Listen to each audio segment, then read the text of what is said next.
선한 마음을 지탱하시는 하나님이라는 제목으로 잠언 24장 8절에서 12절 말씀 같이 살펴보겠습니다. 하나님은 보응하시는 하나님이십니다. 보응이라는 것은 행한 대로 갚으신다라고 하는 거예요. 행위에 대한 보답을 말하는 겁니다. 그 결과로서 주어지는 것을 말하는 거예요. 선한 것에 대한 보답과 악한 것에 대한 징벌을 포함하는 단어입니다. 그리고 그 주체는 하나님이시죠. 자, 그런데 여기서 우리가 오해하지 않아야 하는 것이 하나 있습니다. 하나님께서 보응하는 분이시다라고 우리가 생각을 하니까 그러면 하나님은 우리가 좋은 일을 하면 복을 주시고 나쁜 일을 하면 벌을 하시는 분이시구나. 나의 행동에 종속되는 분이시구나. 이렇게 생각할 수가 있는 거예요. 그런데 그것은 오해이죠. 하나님은 오히려 모든 것을 주관하시고 주장하시고 운영하시는 분으로서 그에게 합당한 결과로 보상하시는 것입니다. 이것은 마치 CEO가 일하는 사람들에게 맞추어서 그들의 급여를 결정해 주는 것과 마찬가지인 거예요.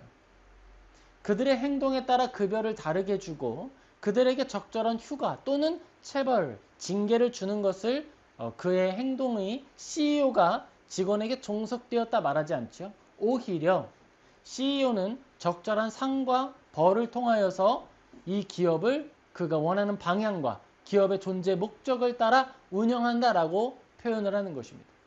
그처럼 하나님은 하나님께서 창조하신 이 세계를, 모든 피조 세계를 당신이 의도하셨던 목적에 알맞게 운영하시는 거예요.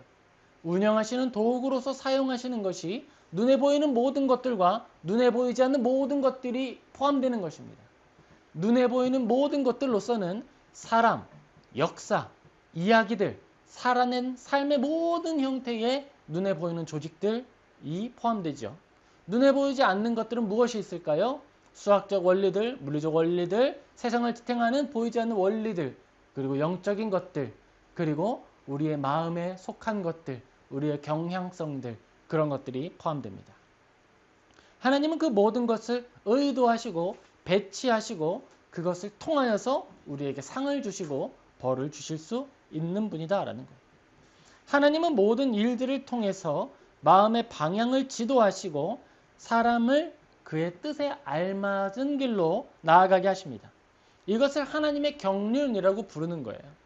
하나님께서 자유롭게 배치하시고 그 배치하시는 일들을 통해 우리에게 선한 일을 이루게 하십니다.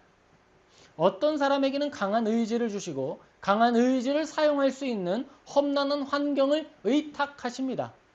그리고 그 안에서 살아냄을 통해 빛을 나타내게 하시는 거예요. 큰 조명은 어두운 곳에서 사용하는 거예요.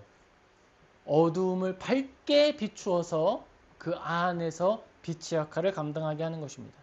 이미 빛이 많은 곳에는 강렬한 빛이 필요하지 않아요. 그곳에는 빛이 조금 부족한 곳에 작은 촛불 정도만 놓여도 되는 것이죠. 하나님의 말씀을 통해 우리가 걸어가야 할 인생의 방향을 발견할 수 있습니다. 그리고 부르심을 향해 정진할 수 있습니다. 그것이 하나님을 믿는 우리가 누리는 복이에요. 오늘 이 말씀을 통해서 우리가 서야 할 자리에 서고 서지 않아야 할 자리를 피하는 지혜 있는 성도님 되시기를 예수님의 이름으로 축복합니다. 잠언은 말하고 있습니다. 잠언은 악행하기를 꾀하는 자는, 그러니까 악행하는 것을 계획하는 자를 일컬어서 뭐라고 말하느냐? 사악한 자다라고 말을 하고 있습니다. 오늘날 기독교에서 우리는 믿음으로 구원을 받는다라고 말을 하면서 희석하고 없애는 게 교회는 악에 대하여 말하지 않는 곳이다 라는 것처럼 오염시키고 있어요. 근데 아닙니다. 교회는 악을 악이다라고 말하는 곳이에요. 말해야 합니다. 왜냐하면 교회가 악을 악이다라고 말하지 않으면 회개가 일어날 수 없습니다. 회개하지 않으면 지옥 가는 거예요. 우리가 믿음으로써 의에 이르고 지속적으로 회개하여서 주님께 영광을 올려드리는 삶을 살아가는 거예요. 하나님께서 우리에게 죄를 깨닫게 하여 주시는 이유가 무엇입니까? 회개하여 구원에 이르게 하시려는 것입니다. 예수님께서 나를 대신해 십자가에 죽으셨으니까 나는 뭔 짓을 해도 지옥에 안 가. 아니요, 지옥 갑니다. 예수님께서 나의 죄를 대신하여 십자가에 죽으셨다라고 하는 사실을 믿는 거예요. 그리고 그 사실을 믿으면 그 십자가의 보혈의 피로 씻어야 돼요. 그것이 회개입니다.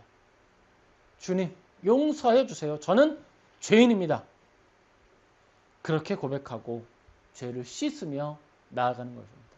예수님께서 말씀하실 때에 베드로에게 이야기하셨던 발을 씻는 일, 네가 발을 씻지 않으면 나와 아무 상관이 없다라고 하셨던 그 몸으로 보여주신 계시가 바로 그것을 의미하는 거예요. 하루의 삶에 하루의 먼지가 묻고 우리가 살아낸 여정 속에 얼룩이 생깁니다. 그리고 그날의 여정의 부족함에 대하여서 주님 앞에 나아가고 은혜를 구하고 또다시 깨끗함을 얻고 정결히 하고 또 주님 앞에 나아가는 거예요. 그래서 오늘 우리가 예배를 드릴 때에 주님을 묵상하며 고백했죠. 주님, 이 자리에 우리를 정결하게 해주시고 예배드리기에 합당한 자로 씻어 주옵소서라고 고백하는 거예요. 그리고 예배를 시작할 때 하나님은 영이시니 영과 진리로 예배할 지니라 라고 선포함으로써 이제는 우리가 예배에 합당한 자가 되었고 예배에 초대받았다. 이 자리는 거룩한 영적인 자리가 되었다라고 확인하는 것입니다. 그렇게 우리는 눈에 보이는 교회 안에서 영적인 것을 누리는 거예요. 그리고 식탁에서 식사를 나누며 육적인 교제를 나누며 또한 복된 삶을 이어가는 것입니다. 자, 우리가 읽었던 이 고대 잠언은요, 지혜의 문학이라는 장르 안에 있으면서도 이스라엘 언약 공동체의 특유의 색채를 드러내고 있는 거예요. 지금의 이스라엘을 말하는 게 아닙니다. 하나님의 말씀, 예수 그리스도를 머리로 지어진 공동체를 말하는 거예요. 하나님 백성을 의미하는 것입니다. 그리고 그들은 특별한 색채를 공유하고 있어야 돼요. 이 색깔이 없으면 같은 민족이 아니고 하나님 나라 백성이 아닙니다. 그 색채는 무엇이냐 하면 하나님을 사랑하는 것이고 하나님을 배척하는 일에 대하여서는 내 생명을 끊어내는 한이 있더라도 전련하기를, 덜어내기를, 밀어내기를 힘쓰고 좋아하는 사람들을 의미하는 거예요. 많아지는 것을 목적하는 것이 아니라 하나님 앞에 순전하기를 목적하는 것입니다. 그것이 바로 하나님 안에서 믿음을 가지고 나아가는 사람들의 색깔이에요. 자, 고대 근동의 지혜서에 대해서도 이야기를 했죠. 거기도 처세술이 있다고 했습니다. 사람이 살아가는 모든 역사 속에는요, 처세술이 존재했어요. 그런데 그 처세술은 세상의 지혜일 수는 있으나 성경이 말하는 지혜, 곧 예수님을 따르는 인생 여정이 될 수는 없다라고 하는 것입니다. 잠언은 여호와 하나님을 경외하는 지혜에 대하여 말하는 책이에요. 그리고 여호와 하나님을 경외하는 방식을 우리에게 설명하면서 이야기하는 것이 바로 사악한 자가 도대체 무엇인지 이야기하고 있다는 거예요. 사악한 존재는 멀리 있는 게 아니에요. 악한 줄 알면서도 그것을 계획한다면 사악한 자인 거예요. 내 양심이 경고를 합니다. 근데 그걸 무시하고 눈을 감고 회개하면 되지. 돌이켜 멀리한 후에 계획을 세우면 그걸 뭐라고 한다고요? 사악한 자라 한다라는 거예요. 우리가 생각하죠. 영적인 일은요. 언제 넘어지냐면 쉽다라고 생각할 때 넘어집니다. 내가 하나님 믿으니까 귀신 쫓아내는 거 쉽지. 덜컥 넘어지고요. 주는 그리스도시요 살아계신 하나님의 아들이십니다. 고백하는 거 쉽지. 읽고 말하면 되는 거잖아. 그러니까 난 언제든지 회개할 수 있어. 여러분 그거 아주 크게 속이는 말입니다. 아주 크게 속이는 말이에요. 내가 언제든지 회개할 수 있다고 믿으십니까? 아니요. 하나님의 은혜가 없이는 절대 회개할 수 없고요. 부지불식간에 찾아온 죽음이 나에게서 회개의 기회를 빼앗아 갈 겁니다. 회개는 깨닫는 그 순간 바로 그때 그 자리에서 하는 거예요. 주님 앞에 죄를 고백하고 엎드려 나의 낮음을 고백하는 것에는 시와 때의 구분이 없습니다. 바로 그때야말로 은혜의 때이고 은혜가 주어진 시간이다 라고 하는 거예요. 우리가 읽었던 잠언 24장 8절에서 12절에는 사망과 사륙함과 억압 그 모든 것들이 이스라엘 사회 안에서 고대 사회 안에서 실제로 존재했던 불의와 폭력의 현실을 의미하고 있는 거예요. 이것이 멀리 있는 것이 아닙니다. 독재 체제에서 언제든지 발생하고 있죠. 우리 주변에도 있습니다. 호아막시알이라고 하는 것도 바로 그런 의도였죠. 내가 이 모든 사회 체계를 장악해서 내 의도대로 다루겠다. 생명 또한 내 권위 아래 두겠다라고 하는 행동이 바로 호아막시알이었고, 그러한 일들을 통해 백성들을 죽였던 사실이 프랑스에서도 얼마든지 있었어요. 자기를 거절하고 미워하는 사람을 죽이는 일에 대하여서는 역사 속에 수도 없이 발견할 수 있습니다. 우리는 그러한 모습들을 보면서 확인하는 거예요. 사악한 자구나. 저것이야말로 사악한 것이구나. 저것은 사악한 길로 들어가는 것이니 우리는 결코 동의할 수 없다라고 하는 거예요. 프랑스에서 예전에 이제 유대인에 대한 혐오가 있었습니다. 근데 그 혐오는요, 사회적으로 좀 만연한 일이었어요. 비단 홀로코스트만을 의미하는 것은 아니었죠. 제가 프랑스어를 배울 때에 교재에서 이제 선생님이 종이를 이렇게 나누어 주시는데 두 사진이 들어 있었습니다. 위의 사진에는요, 온 가족이 모여서 같이 식사를 하는 평화로운 식사 사진 그림이었어요. 그 아래 그림은요, 다 뒤집어 싸우고 있는 거예요. 평화롭게 고기를 나르고 있던 마담이 갑자기 포크를 들고 다른 사람을 찌르려고 하고 있고, 강아지 엉덩이에는 포크가 꽂혀 있고, 식탁은 다 엎드러져 있었습니다. 그것은 이제 유대인 한 사람이 사람을 죽였다라고 하는 오해를 받고, 그것이 나중에 오해였음이 드러나면서 이제 유대인 혐오가 가시적으로 드러났던 이야기를 했다라고 하는 거였어요. 이제 그런 식으로 우리가 살펴보면 사람을, 조직을, 단체를 미워하거나 차별하거나 거절하는 것은 인간에게 속한 아주 일반적인 속성인 것 아닐까라는 생각을 하게 됩니다. 그리고 그러한 것들을 오늘 잠언에 비추어서 생각해 본다면 거절하고 몰아내고 대적해야 한다라고 하는 걸 확인하는 거예요. 능동적으로, 적극적으로, 의지적으로 그 모든 것들에 대한 거부를 노력하지 않으면 거기에 휩쓸리게 된다는 거예요. 누군가가 나의 자유를 빼앗고 나의 생명을 취하려고 한다고 했을 때 저항하겠죠. 그런데 반대는 어떨까요? 너 내 편이지? 나한테 오면 너에게 2인자의 자리를 줄게. 눈만 감아봐. 오늘 우리 이 자리에 있는 사람들은 이제 이 땅의 주인이 되는 거야. 우리 주변의 모든 사람들의 재산을 빼앗아 올 수 있을 거야. 우리가 하는 모든 것들에서 더 이상의 죄는 없을 거야. 어때? 같이 할래? 여러분 어떠세요? 달콤하게 느껴지십니까? 그것을 지금 잠언은 뭐라고 말하고 있습니까? 사악한 자라 말하고 있는 것입니다. 국가가 말하는 또는 사회가 말하는 자유와 또 자유에 배치되는 것은 무엇일까요? 자유의 한계는 무엇일까요? 타인의 자유를 제한하는 것, 그것은 방종이고 넘어가지 않아야 한다는 거예요. 타인의 자유를 훼손하지 않는 한도 안에서 개인의 자유가 보장될 수 있다라고 말합니다. 그게 바로 자유의 한계다라고 말을 하는 거예요. 거기까지예요, 사회는. 근데 믿음 안에서 지혜는 더 나아갑니다. 너는 사망으로 끌려가는 자를 건져주며 12절이죠. 사륙을 당하게 될 자를 구원하지 아니하려고 하지 마라. 이 말은 두 번 꼬은 건데 말하면 이거죠. 누군가가 위협을 당하고 있다면 그를 구조하라는 거예요. 홀로코스트의 역사에서 그를 대신하여 자신의 모든 것을 팔아서 사람들을 살려냈던 쉰들러가 그랬죠. 그리고 프랑스에도 있었습니다. 레지스탕스들이 그런 일들을 했습니다. 그리고 제가 가지고 있는 책의 주인공 자크 엘릴이라고 하는 사람도 그 일을 했어요. 그는 법학자이기도 했고 신학자이기도 했고 스트라스부르에서 교수직을 받기도 했습니다. 나치 정권이 들어가 있을 때 그랬습니다. BC 정부였죠.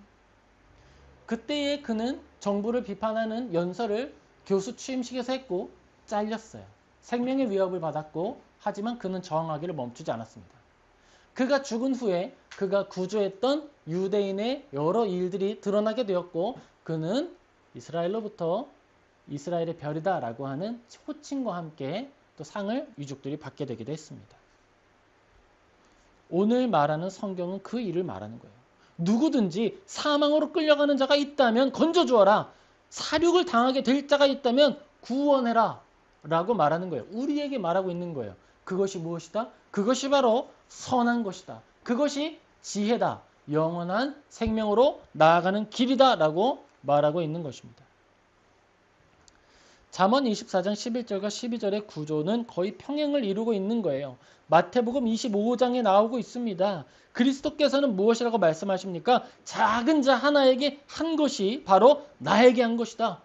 주님, 제가 언제 주님께 먹이고 주님께 옷을 나누어 드렸습니까? 아니, 네가 했던 가장 낮은 자에게 했던 그 나눔이, 그 돌봄이, 그 섬김이 바로 나에게 한 것이다.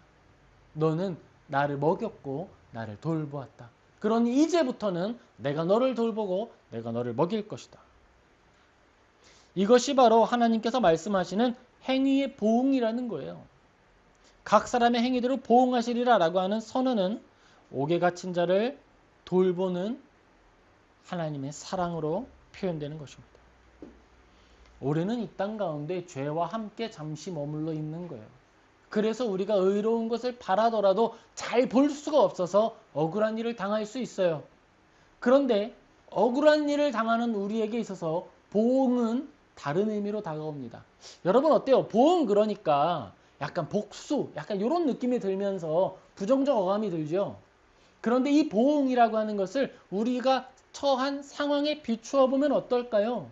이 땅은 죄악에 가득 차 있죠. 이 세상은 내가 선한 일을 하려고 해도 자꾸만 악한 것으로 나를 갚아올 수 있습니다. 어떤 사람들은 그게 세상의 지혜라고 말하면서 나에게 사악한 계획을 가지고 억압하려고 하고 공격하려고 하는 거예요. 직분을 가지고 또 교회 안에서 권력을 가지고 그러한 일들을 할 수도 있습니다. 여러분, 그러한 상황 속에서 우리는 어떤 자리를, 어떤 경험을 가지게 될까요? 그리고 그러한 경험 속에서 우리에게 보응은 어떤 의미일까요?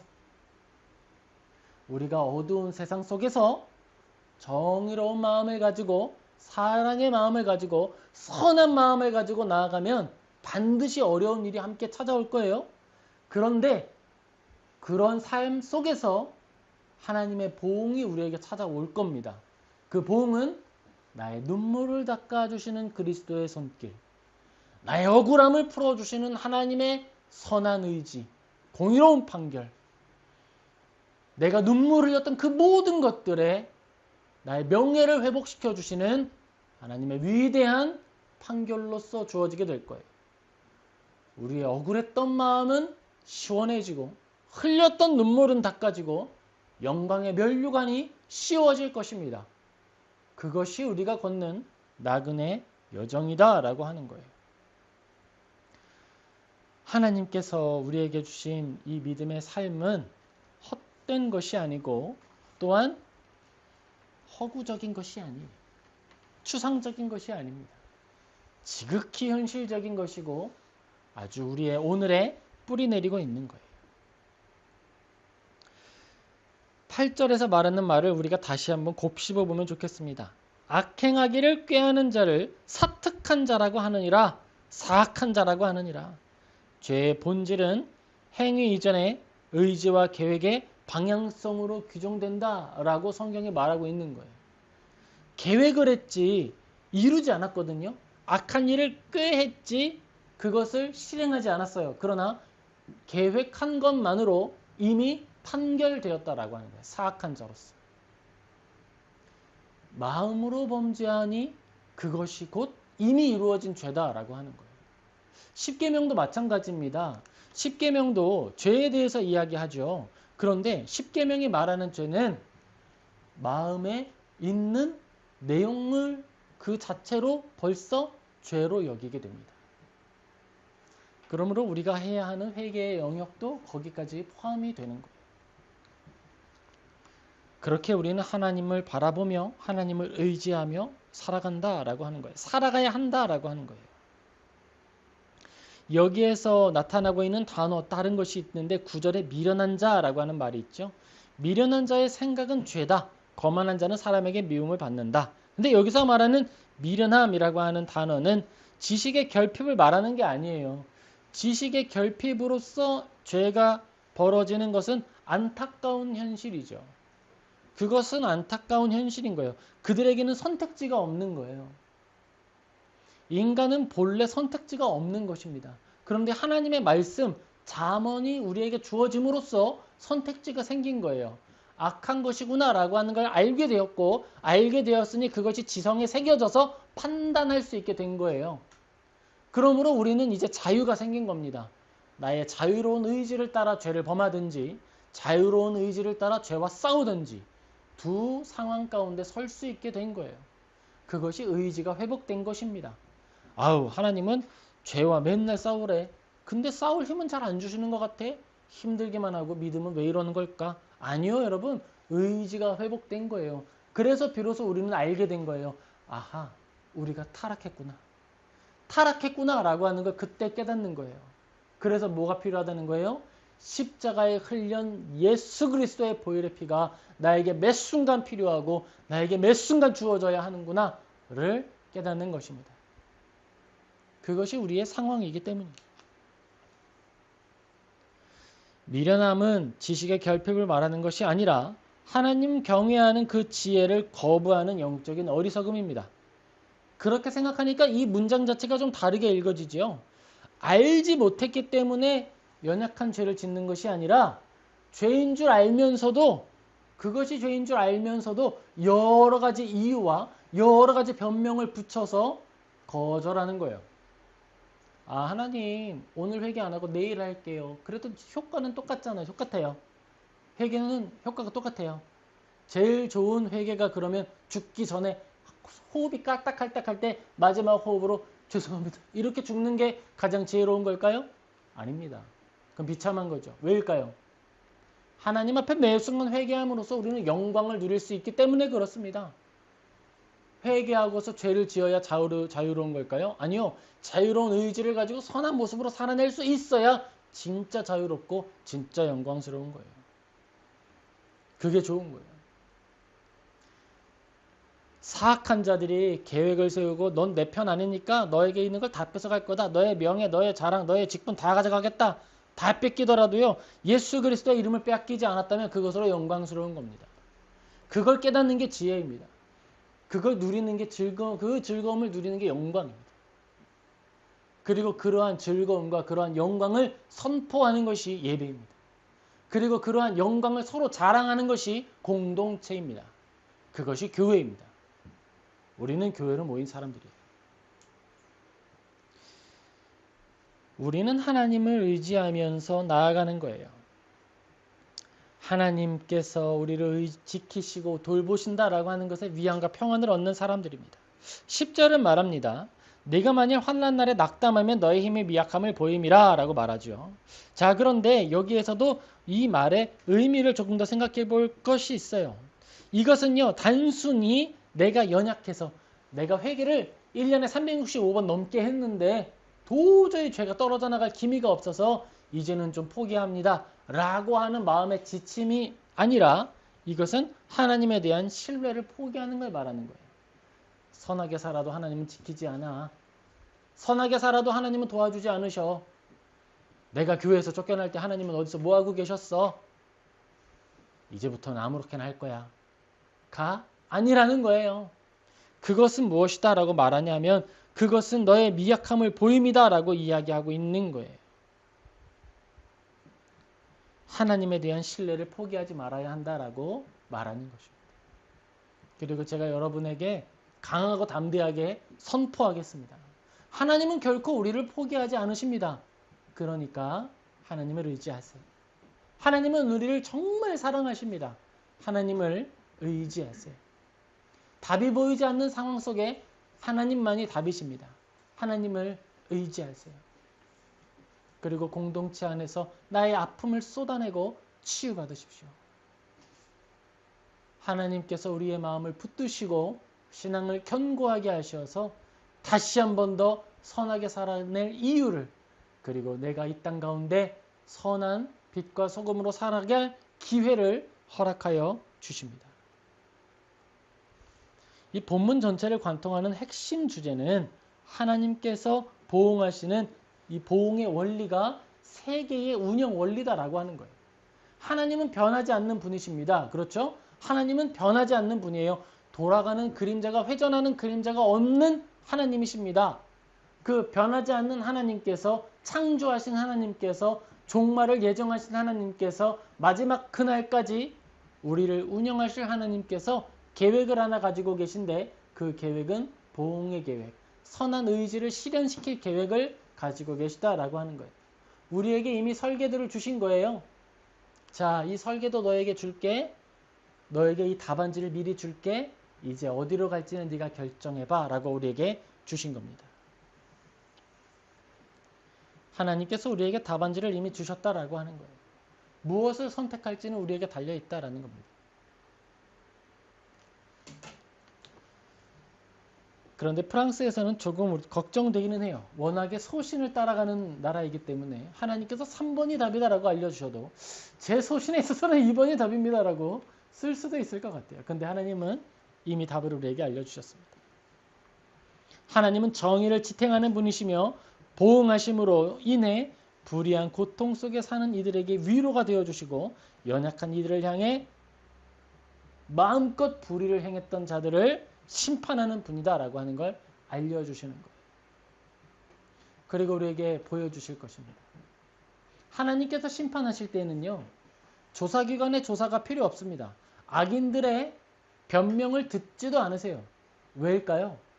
이미 벌어진 사건, 나에게 새겨진 나의 경험, 나를 험하게 대했던 악인들의 사악한 계획들, 그 모든 것들이 이미 결과로서 주어져 있기 때문에 하나님은 증언을 듣지 않으시고 변명을 듣지 않으시고 나타난 사실을 가지고 즉시 판결하여 심판하실 것입니다. 그것은 그렇기 때문에 공의롭고 정의로운 거예요. 하나님은 그렇게 판결하실 거예요. 그때 가서 범인과 피해자를 놓고서 변명하게 하지 않으실 겁니다. 그리고 우리는 아주 선명한 눈으로 악인들의 심판을 목도할 것입니다. 그리고 그 일을 통해 하나님께 영광 올려드릴 거예요. 그렇게 실현된 정의를 볼 것입니다. 그러면 이렇게 생각할 수 있잖아요. 죽어야만 심판받는다면 너무 멀리 있는 거 아닙니까? 아니요, 여러분 걱정하지 마세요. 하나님의 심판은 지금 오늘 이 순간에도 실행되고 있습니다. 하나님께서는 심판을 실행하십니다. 악인들을 악한 채로 그대로 두시는 것이 아니라 그들의 삶 속에 촘촘히 비참함이 새겨지게 하시는 거예요. 그게 하나님의 보응하심입니다. 세계의 운영 원리예요. 그것은 하나님께서 성경에 이렇게 기록되는데 악인들이 악한 때에 적당하게 하신다라고 하시는 거예요. 악인들, 아우 귀신은 뭐하나 저런 거 안 잡아가고, 우리는 다르게 말하겠죠. 하나님은 뭐 하시나 몰라 저런 거 안 잡아가고. 그런데 다 아니라는 거예요. 그들의 삶 가운데 촘촘히 비참함을 새기셔서 그들이 즐거울 것 같죠? 아닙니다. 비참함을 먹고 마시며 살아가고 있는 거예요. 그들은 결코 영광이 무엇인지 알 수 없고 은혜가 무엇인지 알 수 없고 하나님을 누리며 살아가는 은혜가 무엇인지, 그 기쁨이 무엇인지, 평강이 무엇인지 알 수 없습니다. 그렇기 때문에 늘 주변을 향해서 사악한 계획을 일삼아야 하고 사악한 계획을 풀어내야만 자기를 지킬 수 있다라고 하는 허구 속에서 죄악을 먹고 마시며 그렇게 쌓아가며 살아가다 죽는 거예요. 이 땅을 살아갈 때에는 죄를 먹고 마시며 사망한 자 중에 하나처럼 살다가 죽은 후에는 영원한 사망에 들어가서 불타는 곳에서 끊임없는 고통을 당하게 되는 것입니다. 우리는 이 시대 속에서, 이 어두운 시대 속에서 정의를 지탱하고 의를 지탱하는 자가 되어서 그렇게 빛을 보여주고 그리스도의 향기를 보여주며 잃어버린 영혼들을 주님께로 인도하는 거예요. 이렇게 생각할 수 있죠. 저는 말로 전도를 한 번도 못해서요. 이러면 제가 천국에 상급이 없는 거 아닐까요? 아니요. 여러분이 하셨던 작은 선행 하나, 미소 하나, 돌봄 하나, 악인이 나에게 퍼부었던 사악함에 대하여서 침묵했던 인내 하나, 온유함 하나, 그 모든 것들이 하나님 앞에 드릴 보석으로 준비되었고 또한 그것들을 통하여 누군가는 빛을 보았고 누군가는 그리스도의 향기를 맡았으며 생명의 향기가 이 땅 가운데 존재하게 하는 은혜의 통로로서 이미 기능하신 것입니다. 살아내신 것입니다. 그것으로 충분한 거예요.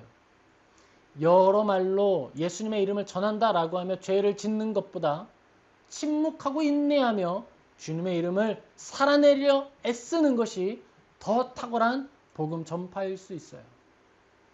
우리는 그렇게 이 땅 가운데에서 맡은 바 본분을 충실히 실행하는 것입니다. 그리스도인은요, 구원을 얻기 위해서 선을 행하는 것이 아니라 이미 받은 구원에 감격하면서 살아가는 거예요. 그것이 복음 전파입니다. 내가 복음 전파해야 하나님께 영광을 올려드리지, 복음 전파해야 천국의 상급을 쌓지, 그건 죄인들도 적금을 그런 마음으로 해요. 그런 마음으로 복음 전파하는 것이 아니고 그런 마음으로 선행을 행하는 것이 아닙니다.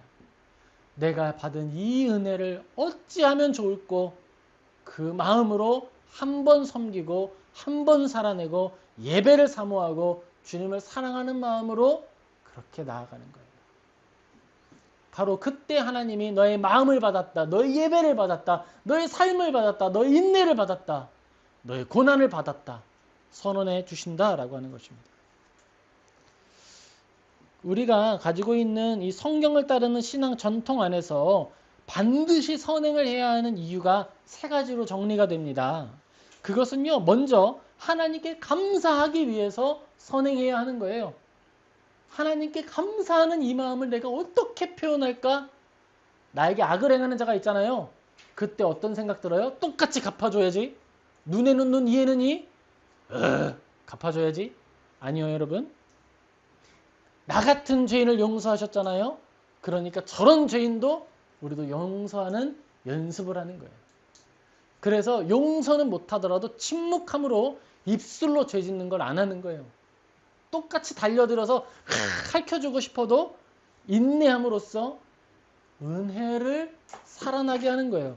은혜가 이 땅에 존재하게 하는 거예요.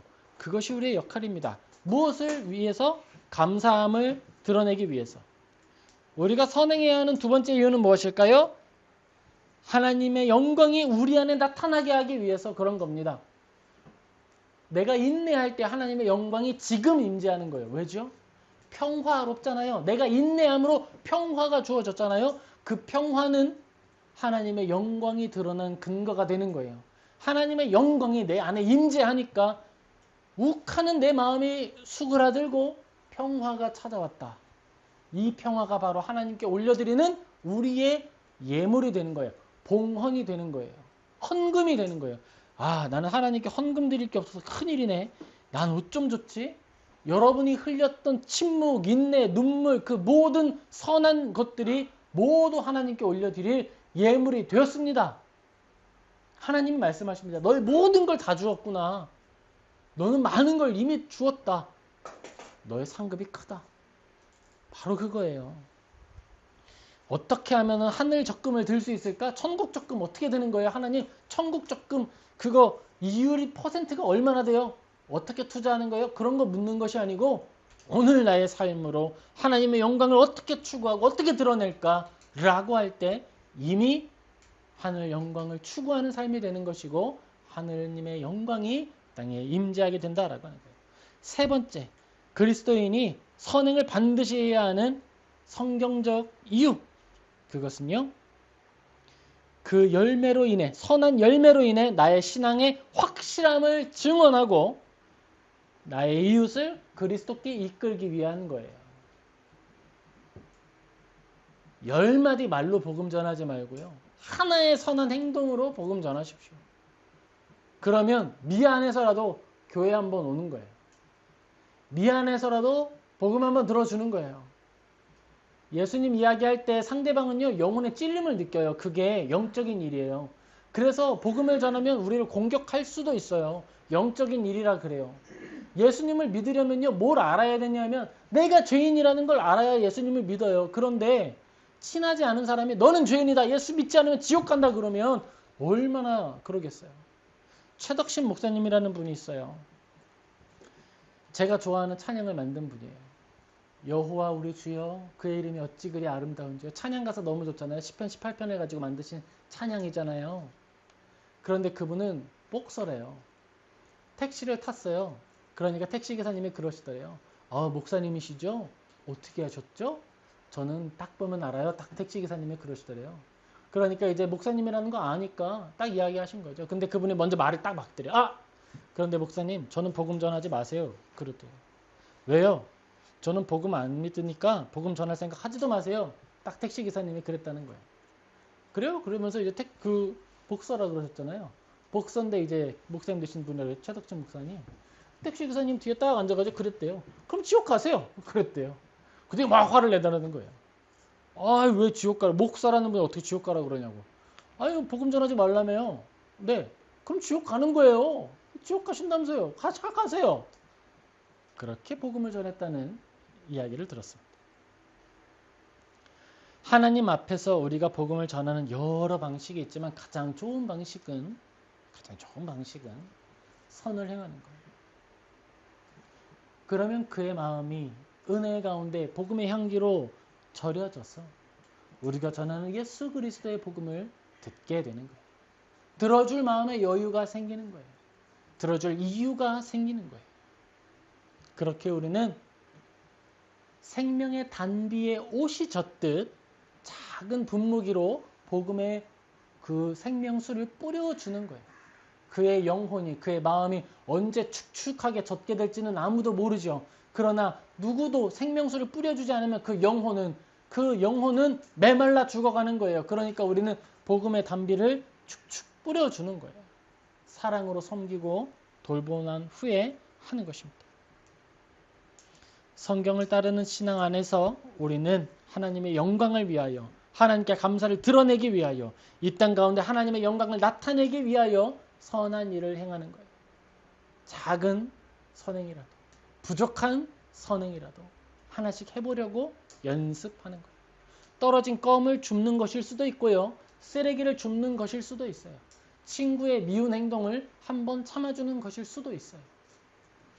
3번 행동 중에 2번은 참았는데 한 번 못 참아서 왁 했다고요? 아, 괜찮습니다. 2번은 했잖아요. 2번 했으니까 된 거예요. 다음에는 3번 하면 되죠. 10번 중에 저는 2번밖에 못 참았는데요. 아, 괜찮아요. 2번은 참았잖아요. 내일은 2번 반 또는 3번 참으면 되잖아요. 할 수 있습니다. 그렇게 나아져가는 거예요. 성장해 가는 거예요. 성숙해 가는 거예요.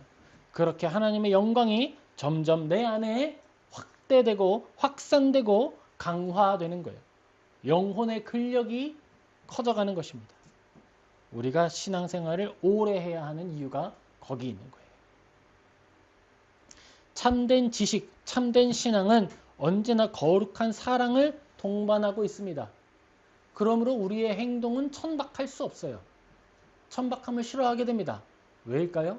하나님의 영광은 고상하기 때문이에요. 그러니까 우리는 우리의 행동 거지를 조심히 하려고 노력하는 거예요. 여러 가지 말들 할 수 있죠. 재밌는 말도 얼마든지 할 수 있죠. 그런데 그것들을 절제하게 되는 거예요. 하나님을 향한 온전한 모습을 드러내고 싶어서 그러는 거예요. 위선을 행하는 것이 아니라 그러고 싶어서 하는 거예요. 왜냐하면 나는 예수님을 모시고 있으니까. 내가 예수님의 종자고 내가 예수님의 종인데 예수님을 섬기는 종이 품격 없게 행동하면 우리 예수님의 품격이 훼손당할 수 있는 거잖아요. 그러니까 저는 여러분이 말씀해 주셨죠? 우리 막 너무 더워가지고 프랑스 너무 더워가지고 핸드폰 꺼지고 막 그랬어요. 방송하다 꺼지고. 근데 그때도 저는 이거 안 벗는 거예요. 이거 왜 안 벗어요? 벗으면 시원한데. 고작 이거예요. 내가 하나님의 그 거룩하심과 고상하심을 드러내는 이 미천한 종으로서 할 수 있는 작은 실천이 그거라고 혼자 생각하는 거예요. 어린애 같죠? 되게 미련해 보이죠? 미련한 거 알아요. 저도 더워요. 그런데 그렇게라도 해서 하나님의 고상하심과 하나님을 향한 내 마음을 표현해 보고 싶어서 하는 거예요. 너무너무 사랑해서 내가 뭐 할 게 없으니까 그거라도 해볼까? 라고 하는 거예요. 그것 때문에 내가 천국 가서 더 높은 자리에 갈 거라 기대도 없어요. 생각도 안 해요. 오직 하나, 나의 주인의 그 거룩하심과 나의 주인의 그 온전하심을 내가 어떻게 조금이라도 더 잘 표현할 수 있을까? 오직 그거 하나인 거예요. 그것만 바라고 그것만 생각하는 거예요. 그러니까 미련하더라도 그걸 하는 거예요. 그거 한다고 천국에 여러 사람이 더 들어가거나 막 그걸 한다고 막 예배가 더 거룩해지거나 예배가 더 막 사람들이 막 눈물을 막 뿜는 그런 예배가 되거나 그런 건 아니겠죠. 그러나 내 마음이 그걸 원하는 거예요. 왜요? 나의 미련한 지혜로서는 그거밖에 할 게 없으니까. 이건 마치 예전에 어떤 목사님과 같은데 그 목사님은 왼손을 꼭 쥐고 안 푼다니까요. 집회 내내 이걸 이렇게 잡고 있어요. 그러면서 하시는 말씀이 이 손은 예수님 손 잡은 거라고. 안 편다는 거예요. 이걸 진짜 잡고 있는 걸까? 틈이 없는데? 라는 생각이 들었지만 믿음으로 보는 거예요. 그리고 그러한 실천에 무엇이 담겨 있었는지 이제 이 자리에 앉고 보니까 조금 알겠어요. 작은 실천, 작은 종의 모습, 그거예요. 천국에서 뭘 더 많이 얻겠다가 아니라 그렇게라도 하나님을 향한 내 마음을 표현하고 싶어서 하는 거예요. 한국에 있었던 목사님 중에 맨발의 전도자라고 하는 분이 계셨어요. 지하철을 다니면서 예수님 믿으라고 선언을 하셨던 분이죠. 민폐죠. 그렇게 선한 마음으로 그 마음을 표현하고 싶으셨다는 거예요. 예수님께서 보이셨던 모습을 닮아가려고 신발을 안 신으신다는 거예요. 신발 안 신는 거랑 예수님이랑 연결은 잘 안 되는데 알겠어요. 무슨 마음인지 이제는. 그리고 어떤 목사님은요. 그분은 아예 그분의 목사님을 추종하는 사람들이 있는데 그 목사님을 추종하는 사람들은 다 빡빡 밀어요. 머리를 빡빡 미는 거랑 예수님을 영광스럽게 하는 거랑 뭐가 연결되는지 난 잘 모르겠어요. 그러니까 나의 외모를 다듬지 않고 오직 하나님이 주인이시다라고 하는 걸 드러낸다. 약간 그런 내용이었다고 전 들었던 것 같아요. 근데 이제는 조금 알겠어요. 무엇을 표현하려고 했는지. 미련하죠. 부족해 보이죠. 그런데 그렇게 해서 천국에 더 높은 데로 가겠다라고 하는 것이 아니라 미천한 종이, 미련한 종이, 연약한 종이 내가 사랑하는 주인께 그것이 되게 실이 될지는 모르겠지만 그럼에도 불구하고 내 작은 머리에서 나온 지혜로서 하고 싶었던 거예요. 내가 예수님을 위해서 뭐라도 할 수 있을까? 그걸 하고 싶었던 거예요. 그걸 하고 싶어서 작은 행동들을 했던 거였어요. 우리의 신앙은 그러한 모습으로 나아가는 거예요. 신발을 벗고 다니거나 머리를 밀고 다니거나 이걸 꽉 잡고 튀지 말라는 그런 뜻이 아닙니다. 하나님을 사랑하는 마음으로 무엇 하나라도 우리가 늘 할 수 있다라고 하는 거예요. 저는 그게 있죠. 예배를 드리겠습니다. 주님을 사랑하는 마음으로 할 수 있는 단정한 복장으로 예배를 드리겠습니다. 바로 그런 거예요. 참된 믿음을 갖는다라고 하는 것은 하나님의 말씀을 참된 것으로 아는 거예요. 이 성경 하나님의 말씀입니다라고 믿고 그 안에 담긴 말씀을 하나라도 한 절이라도 하나의 말씀이라도 꼭 붙들고 실천하려고 노력하는 거예요. 그것이 신앙이고 그것이 신뢰입니다. 그렇게 우리는 우리가 가진 믿음을 살아내는 거예요. 연약함이 있을 수 있습니다. 그러나 그러한 연약함조차도 하나님은 예뻐라 하시는 거예요. 하나님께 예쁨 받고 싶지 않으십니까? 하나님께 예쁨 받는 모든 성도님 되시길 예수님의 이름으로 축복합니다. 우리가 걷는 여정 속에서 성경 안에서 하나님은 선한 것과 악한 것을 아주 명확하게 우리에게 이미 말씀해 주셨습니다. 교회는 선한 것은 선하다, 악한 것은 악하다 말하고 선한 것은 취하고 악한 것은 버리려고 노력해야 하는 공동체예요. 우리 모두가 몰라서 못했다면 불쌍한 거죠. 하지만 성경을 통해 알았다면 그렇게 하기를 노력하고 힘쓰고 기뻐하는 영광에 속한 복된 성도님들 다 되시기를 예수님의 이름으로 축복합니다. 아멘. 기도하겠습니다.